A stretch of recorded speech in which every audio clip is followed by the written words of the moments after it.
everybody, welcome to my channel. It's me, Lakia Lux, and today I have my good sis Rosemary. She is a lender. She can be a direct lender or a broker, which is great. She can answer any of your questions about the home buying process. And so today I have a few questions for her, and she's gonna answer them for you guys. Rosemary, could you please tell the people a little bit about yourself? Okay, so I've been lending for about a year and a half now. Mhm. I was a former elementary school teacher in Palmdale, California, and I loved it. But you know what? Lending kind of fell in my lap and I took it, and I'm absolutely loving it. So I can still teach, but in a different kind of way. And so I think that's really important. Rose, do you have anything to say before we get started? If you guys have any lending questions, feel free to reach out and I would be happy to answer any of them for you. Okay. All right, what do you got? So as of today, it is March 4th. So is now a good time to buy? Okay. Okay, so I personally feel that if it is the right time for you and your situation, then it's the right time to buy in any market. So I think that home ownership should always be the goal over renting. And unfortunately, we can keep waiting around for the perfect market. Or a lot of us are saying like, oh, I just want it to go back down to what it was. Guys got to remember that what happened in 2021, 2020, like those crazy low interest rates are probably not happening again. That was something that was great for those who got those rates. You know, those home buyers probably overpaid for their house a little bit. And now the rates are a little bit higher, but they're kind of like getting to normal. It's not like the rates are, oh my gosh, the rates are rising and they're getting so high. They're kind of normal as to what it was. I know with that comes lower home prices, and you guys can ask for closing costs when the rates go up because it's not a seller's market at that point. So my thing is that if it's the right time for you and your situation and you're tired of renting and you want to see how you can become a homeowner, then any market can work for you. I agree with that. Just want to say that right now with this current market, there are a lot of programs and opportunities out there for buyers.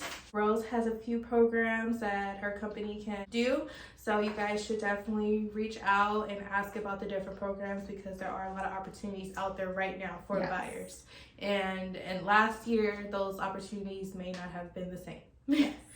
So next question, what's the main difference between an FHA and a conventional loan? Okay, so biggest difference is, well, for first-time home buyers, the down payment can be different. So a first-time home buyer is somebody who has never owned a home or somebody who's not been on title for the last 3 years, okay? So I have been a homeowner in the past, but because I had a gap where I wasn't and somebody else was, like my spouse was on and then I wasn't, the home that I'm currently in is with an FHA loan. So that's one of the things with first-time home buyer rule. Conventional first-time home buyer, you can put 3% down. FHA, it's 3.5%. And then the other difference would be the mortgage insurance. So on a conventional loan, if you're putting less than 20% down, you have mortgage insurance, but you can shop for it based on your credit score. Better credit score, lower mortgage insurance. On an FHA loan, it used to be 0.85, it's now 0.55. So it went down a nice amount. It saves about somewhere around $90 a month. So those are kind of like the biggest differences. Some homes cannot, we talked about this, like they can't get FHA approval. So if there's exposed flooring, like if the concrete is exposed, a lot of like things with the paint, certain things like an FHA like won't allow you to go. So, but those are the big differences there. The down payment, the mortgage insurance. So why do you feel most people who buy a home for the first time, they try to go FHA rather than conventional? The interest rates are less on an FHA loan. So that would be like, that's why I did it when the time was right for me. Also, my credit score was like a 660, which you can still go conventional with that score, but it's not a great score for a conventional loan. You know, you want a little bit of a higher score for conventional. So I could have put 3% instead of the 3.5, but then it kind of would have evened out because my score was kind of crappier. So then like my mortgage insurance would have been like higher. So it would have just all evened out. But the interest rates on an FHA are usually lower than those of a conventional loan. So in your opinion, which one is better? So you always want to go, like your goal is like that 20% conventional loan, get rid of the mortgage insurance and stuff like that.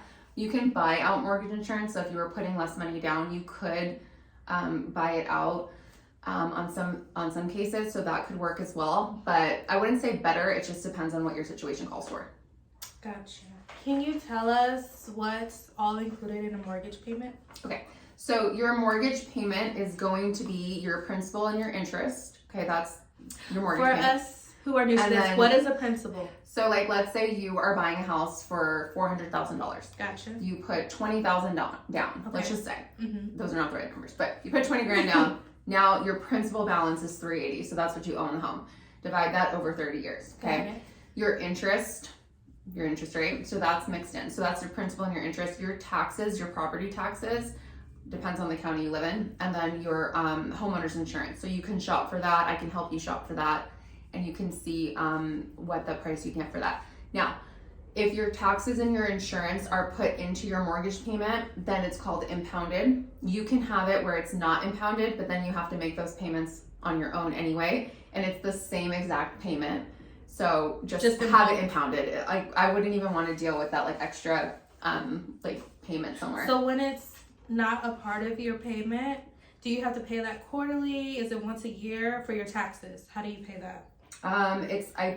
When you get it at the end of the year, I think you can do it into two, I believe. Okay. I've always just impounded it. Yeah.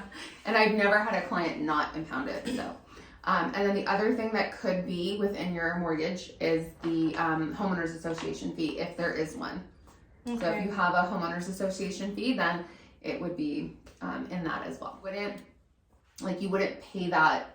It's like included, like I'm gonna tell you what your payment's gonna be and I'm gonna include that for you. But like I make a check out to my homeowners association separately. Okay. What's that? So I have another question for you, Rosemary. What is the sweet spot for a credit score? And what can you get by with as a credit score? Okay, so if you are wanting to go FHA, then you need to have a 580. You could have a 500 to a 579, but you have to put 10% down instead of the 3.5% or the 5% that you could get away with for FHA. For a conventional loan, you could go as low as 640, but that is going to be like the worst interest rate ever. Sweet spot really for your conventional loans is like above that 700 mark. Okay, like 680, like 700 really. If you're going USDA, it's 640. Any down payment assistance is going to be 640 or higher as well. Got it. So I know you are a direct lender. You're also a broker. Mm-hmm. There's also like banks. How do you feel about the different types of lenders, and can you explain a little like how they're different? Yeah. So I've worked for both. I've worked for direct and I've worked for solely a direct and then like solely a broker. Mm-hmm. And now I can have the ability to do both. To be honest, and the big banks, like I had a loan with Chase years ago. So I'm not against the big banks, but the thing is that they're only bound to like what they're bound to, like, and that's it. Sometimes they have great programs, and if that works for you, then that is absolutely perfect. For me, I like that I can help my clients in different ways and different programs. So that's really great. But I also think that at the end of the day, it's your lender. And so whether it's direct or whether it's a broker, it's your lender, how they're going to explain everything to you and how they're going to make you feel about the process. So I know right now the interest rates are a little higher than what they were like last month or a couple weeks ago. Is there anything people can do to lower that interest rate? To lower their interest rate, well, the higher the credit score, the better the rate. Mm-hmm. So that's going to be one of those kinds of things. And then more money down. So like if you're going conventional 3%, you're going to have a higher rate regardless. So if you were to put more money down, then you would have lower rates, remember? So like it's all about your ability to repay the loan. So the least amount that you're doing, then the higher the risk, right? So if it looks like a better situation on paper, then it's going to be like better rewards and stuff like that. If it's down payment assistance, those rates are fixed. So there's no there's nothing that you can really do with it. You just have to meet the qualifications and then like that's the rate. But other than that, it's just making sure that you have a good credit score, that you don't have anything that's like a red flag on your credit, and that you have a down payment that's a little bit higher. Okay. What does a person need to qualify for a loan? For a basic FHA loan, what's the minimum requirements? Okay, 580 credit score. Okay. 3.5% down. closing costs are going to be anywhere from like 2 to 3%. Just depends. Lately, we're seeing some closing costs being paid, so that's good.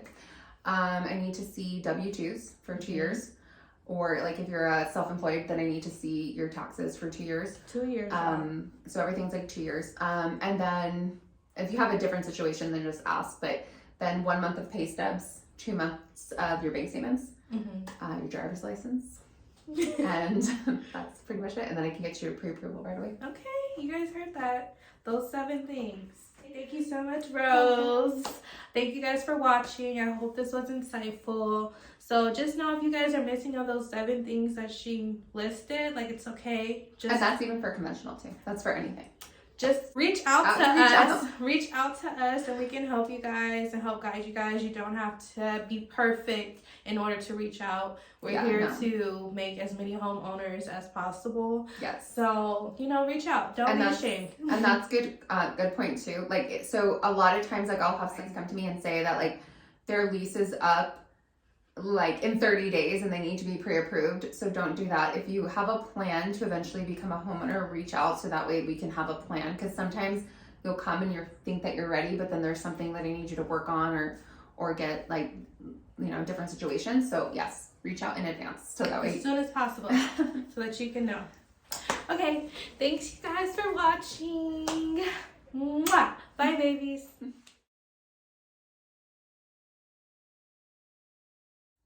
What do you think separates you from other lenders? Like, what's your big selling point? What makes you the best lender? Yes. I'm the best. Thank you. Okay, I think honestly it's my communication. Yes. So I give my cell phone to my clients. You can call and text me at any time. I answer all the time. I'm very organized and I'll explain like things, sometimes a little too much, but I explain a lot. Like I tell you why I need something.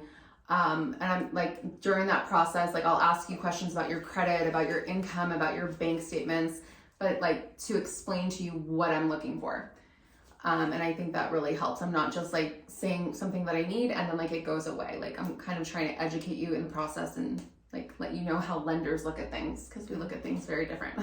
And I will say for Rosemary, I work with her and she's really good with nurturing like my clients that aren't ready right now. Yes. She doesn't just talk to them and be like, okay, like call me when you're ready. She does check in, she does nurture, she does help them.